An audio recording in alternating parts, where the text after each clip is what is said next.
So, good afternoon mga. My name is Jan Albert Gino and i-report ang mga week 10. Title sa chapter 10 is Advertising Matrix and Analytics. Learning objectives. Understanding key advertising matrix, analyze campaign performance, use analytics tools and platforms, implement A/B testing, measure customer engagement, track conversion paths, and evaluate ROI. Interpret data, strategic decisions, understand attribution models, and monitor KPI or key performance indicators. And what are advertising matrix? Advertising matrix is quantitative measure used to evaluate advertising effectiveness.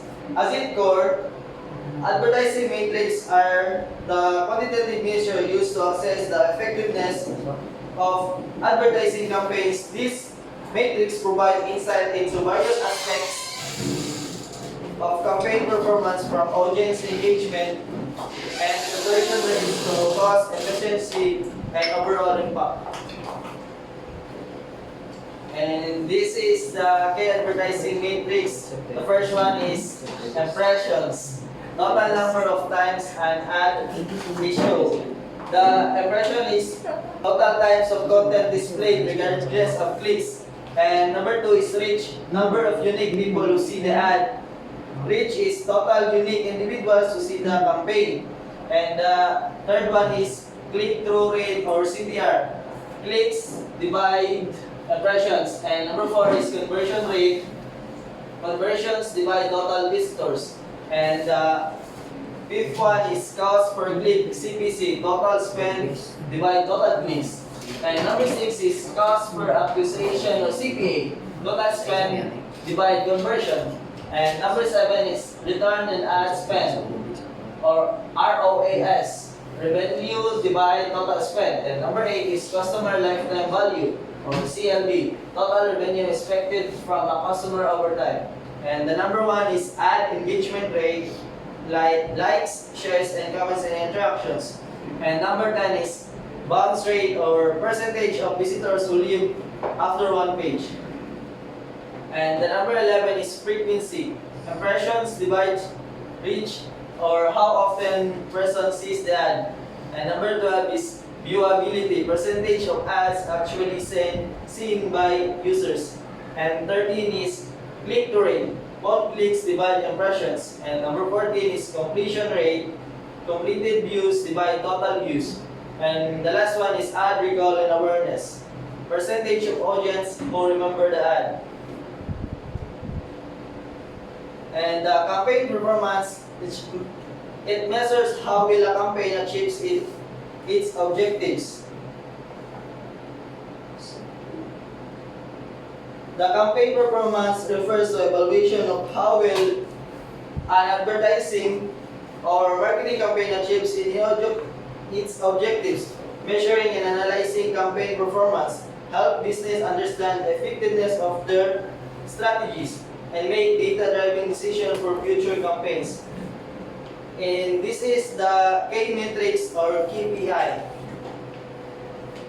The number 1 is reach and impressions reach. Reach and impressions reach. Total unique individual who see the campaign or manang ginaingon na atong mga tao na ni-click sa imong ni-tanaw sa imong ads or nag-interact sa imong ads na gibuhat. And then the impression total times content is displayed regardless of clicks. And the engagement click-through rate, CTR or percentage of people who click after seeing the ad, mga tao na ni-visit sa imong ad na kung ni-visit sa ad na na-link or pag-visit nila na additional link na ni gawas pa.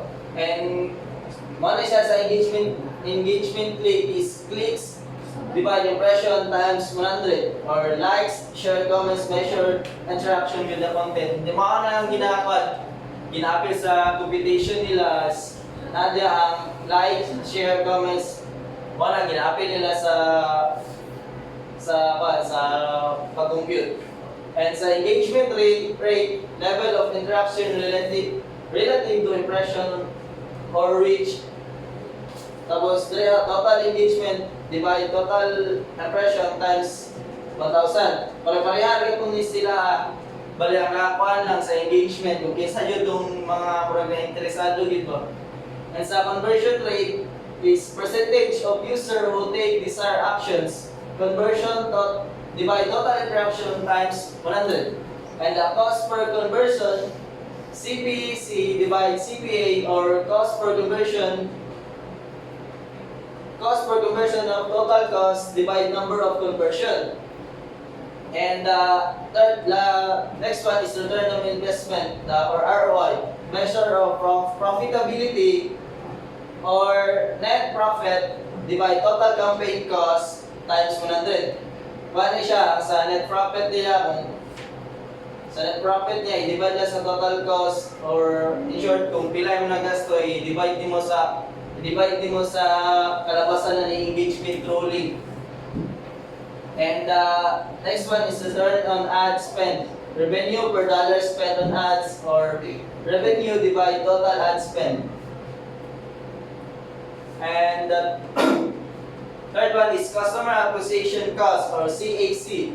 Cost to acquire new customers or total campaign cost divide number of new customer acquired. And lifetime value or LTV predict net profit from future relationship with a customer. And here is the tools for measuring performance sa katong mga ni-engage sa ads nimo is ang example ana is analytics platforms like Google Analytics kabalo yun na sa Google is namo yun na kay maka-automatic mo yun na kung nalatay kung butang drama makalculate mo din na siya dito by using the Google Analytics. And third one is social media analytics like Facebook Insight, Twitter Analytics, Instagram Insight, or engagement range. Is diriya sa social media is familiar mo dyan tatanan katong sa mga mga nag-affiliate kanang na-update na siya automatic mo dyan sa Facebook po makita mo dyan na siya dito kung kinsay nag-engage o inana. And ad platform matrix, Google Ads, Facebook Ads Manager, or CPR, or CPC, or ROS. And the CRM system, Salesforce, track customer interaction and campaign effectiveness. Ang mura rin pa siya sa there is analytics platform is mura siya naka-automatic ba, ma-detect dito. And there is a A/B testing, compare different ad content version to find better performers. Mara siya diriya is marag na iduha ka ad na gisabay niya. Mangita lang ka sa or pilihan lang nimo sila ang kung kinsa ang mas better. And the rest is analyzing and optimizing performance. Ang pinakauna is data analysis, identify trends, look for patterns to see what works or doesn't work. Pilihan lang yun nimo. Marag ka pagkatong sa A/B testing, mas pilihan yun nimo itong mas bugana or mulago. And the segment analysis break down data by demographics, location to understand audience segments. And the adjusting strategies modify approach based on analysis findings. Adjusting strategies is connected yan mo siya ito sa A/B testing. Kung napili na mas angat, daraan mo i-adjust itong nasa ubos, dire mo ma-apply adjusting strategies. Then, that's all. Good afternoon everyone. My topic is A/B testing tools and platform. These tools help create, manage, and analyze media and marketing content efficiently. So, ano siya mga tools nga mga software or online tools nga katabang manage or ga-analyze sa pagkanta o A/B testing. What is A/B testing? So A/B testing compares two versions to determine which performs better. So ano siya ang kining mga problems nga imo ang gusto isulbad sa imuhang ads like kining kanta kag A/B testing version A o version B. Version A like for example, click sa button sa color sa button sa imuhang ads and then version B, same lang, lahi lang color. So, ato siyang i-test kung asa mas kining better silang duwa. The next is key components of A/B testing. First, control version A, original version used for comparison. So, mo siya ang kining original version sa imuhang kuan. Kaya kung sa imuhang ginagamit sa karon, and then kanay current version, modified version being tested. So, mo siya ang imuhang bago nga version karon nga gusto nimo ibago. Then next, objective goal of the test. So, ano siya ang goal ninyo kung sa'yo gusto ninyo mahitabo if i-conduct ninyo na nga A/B testing. Dapat nga mo kining tinuod nga kung sa'yo yung gusto nga ma-solve sa problema niya. Ano yung goal. The next is metrics. Data used to measure success. So, ano siya mga tools nga gamiton nimo dapat ng mga tools nga masaligan yun. Kanang maka-compute o maka-analyze o tinuod kung saan yung mas tinuod nga mas better sila doon nga inyong i-conduct na A/B testing. Next, steps in conducting A/B testing.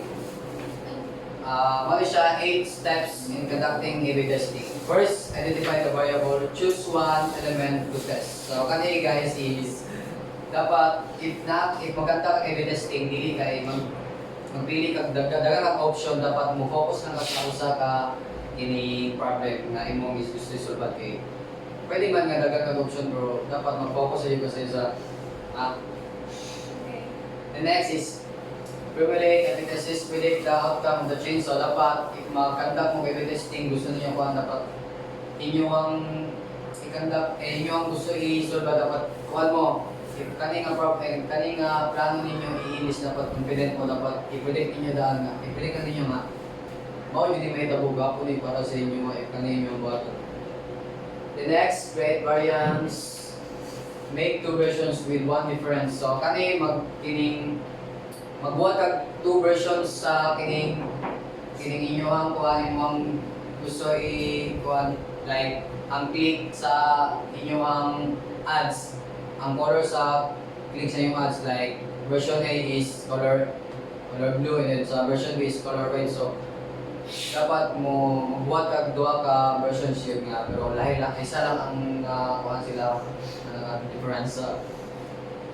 The next for segment the audience, divide users into equal. So mao siya kining buhat kag duha ka version no. So dapat i-divide mo nimo ang mga users dili kanang dapat limit lang ang maka-access.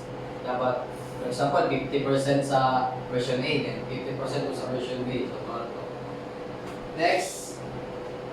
So ako na siya after di mo mabuhat yung four ka steps. So pwede na siya i-run the test. So ako na siyang ipakita sa tanan nga kung sa'yo lang the best nga inyong gibuhat na version. The next, analyze result, compare performance using metrics. So ano siya kining gamit sa tools nga inyong dapat masaligan yung na tools kung para makita na yung na ito ang tinuod nga result kung asa yung mas better nga sa ilang duwa nga version. 7. Implements findings to apply the better version. So ano siya, i-apply hindi mo kung sa'yo nakita na yung mas better sa ilang duwa sa inyong pagkantak sa A/B testing. So ano yung i-apply. Next, iterate, repeat testing to improve results. So pwede po ninyo i-repeat o test para mabaloy na ito kung sa'yo mas tinuod yun. Mas better yun nga gamitin. Yes. Next, best practices for A/B testing. So first, test one variable at a time for accurate result. So mag-test ka kining one ang yun para mas kining accurate lang result sa tuwang pag-conduct sa A/B testing.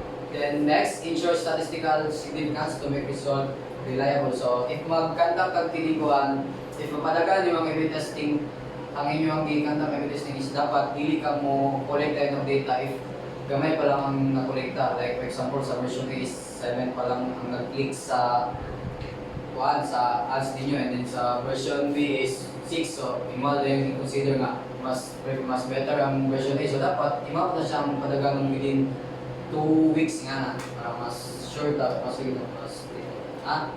okay. The next is control external factors to avoid the errors. Kung paano siya kining kumbaga mag-delete na kining timing sa kining kung saan adlaw nga if mag-conduct A/B testing dapat dili siya matiming sa holiday season nga na dapat ato siyang ikuan sa normal days lang. If ato siyang i-conduct sa kuan, i-time na to sa kini mga holiday season kay naay possible nga dili siya magtugma if naato sa normal days, dili siya tinuod jud ba kay pag holiday season kay natural mas daghan yung booking na kay syempre lagi mga sales, di ba? Yes. The next, set their objectives. So, ano siya, dapat ipagkanta ng A/B testing, dapat nasin tayo mag-set kita mga clear objectives na to. Kung sa'yo gusto na to na mag-sulbat nga problems nga. Dapat, like example, kaning pagbago na to sa color sa atuang clicks. So, ato na siya kung kanang matapon yun sa inyo ha. So, kana yun yung inyong bagukon sa inyong ads. Next, use reliable tools for accurate data. So, ano siya, magamit ng mga Google Analytics, mga maasahan ng mga tools, if ato na siyang i-collect ang data nga ato i-conduct ng A/B testing. The next, model of performance to detect issues early. So, ano if napalaga na ito ang kinindi-conduct ng A/B testing is dapat mo check it every day nga para mabala na to dito ang mga issues sa kuwan kay malay mo dili makita sa mga tao nga itong gi-conduct nga kuwan A/B testing niya pagkaman kay kasanda na nato niya matang balo sa tinuod yun ang mas nigawas ba dapat ato siya i-check per me. Next, example of A/B testing. Okay, sir. Sunod kay email marketing. So, kani testing subjects lines. Landing pages, testing page designs. Sorry for one. Then next, call to action buttons, testing color or text. Add copy, testing different messages. So, more to guys. Thank you. Okay, my question to Mr. Gino. What is the difference between reach and expressions in advertising metrics? The differentiate of the reach and impression is, ang reach po is kung asa naabot ang iyong ads and asa naabot ang iyong ads or naka-specific ba siya na lugar, and the impression is kung pila ka po ang ni-react sa iyong ads, kung biskan pag kapila sila nagtanaw, kapila sila nag-share, mga silang talayan po is ang reach kung biskan asa siya naabot or kapila siya gikuan po. And sa impression is kung kapila ka po siya ibagbalong tanong is counted niya po. Okay, thank you. And to Mr. Filosofo, why is A/B testing important in improving marketing or advertising campaigns? A/B testing is important in improving marketing or advertising campaigns because it allows marketers to compare two versions of an ad, message, or design to see which one performs better. Like for example, makatapon siya sa kining kanang if mag-make tao kining ads kay sometimes kay mali yun ta like kulang ang mga mo-click sa ato ang ads or kulang atong sales because sa anang mga kining mali ato ang mga dagag kulang ato ang kining gi-create nga ads. So if mo gamit ang mga importante kay A/B testing is mabala na to ang kining mga important nga kinahanglan nato baguhon sa ato ang version and basta nga ato siya. Thank you. Okay, thank you.